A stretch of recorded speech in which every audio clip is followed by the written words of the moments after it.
talking about the spiritual world, it felt Yes. very natural. It felt almost like an obvious place to go.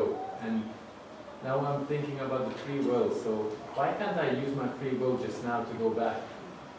Like, why do we need to wait for however long? Why can't we just go there immediately? Because now you introduced us to spiritual.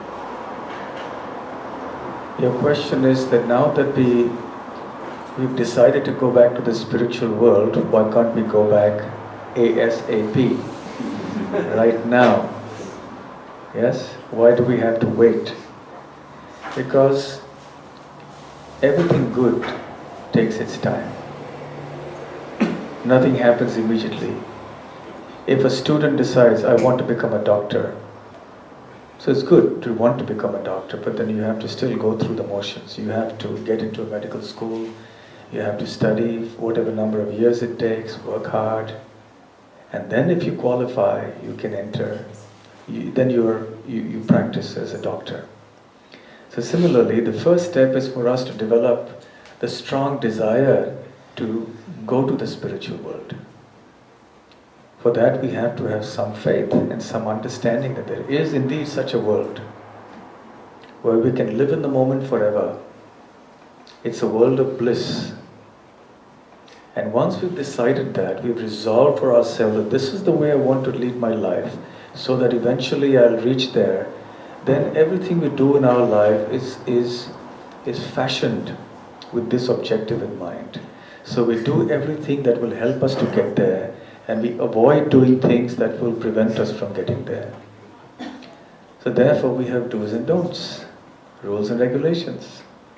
Not a bad thing. You want to achieve anything in life, you must follow rules and regulations. You want to become an expert musician, an expert footballer, an expert mathematician, or even a healthy person once you were sick, you have to follow do's and don'ts. Even if you want to drive a car, you have to follow rules and regulations, do's and don'ts. So also, as spiritual aspirants who want to reach that world of eternal bliss and joy, we have to lead a life of discipline, a life of concerted effort, of determined, one-pointed resolve that I want to reach that world. So I have to do what it takes. Beginning with associating with spiritually minded people like this, chanting the names of Krishna, reading and hearing from the spiritual texts like the Bhagavad Gita and so on.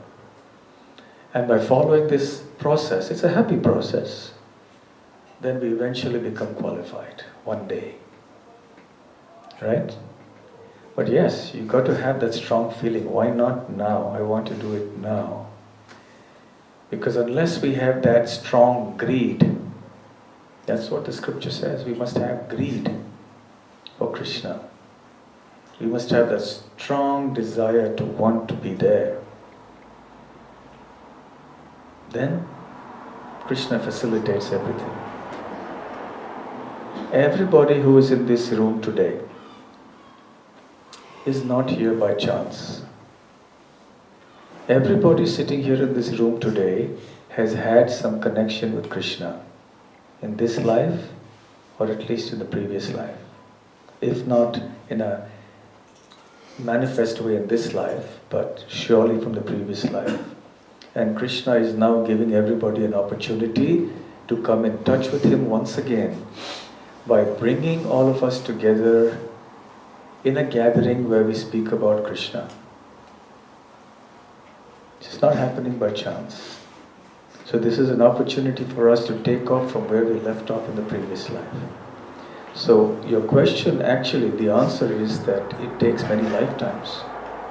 So we are here today after many lives of doing a little something, a little something, a little something over many lives, till we come to a point in some life, and let it be this life, where we say, okay, this is it. Now this one life I will give to Krishna.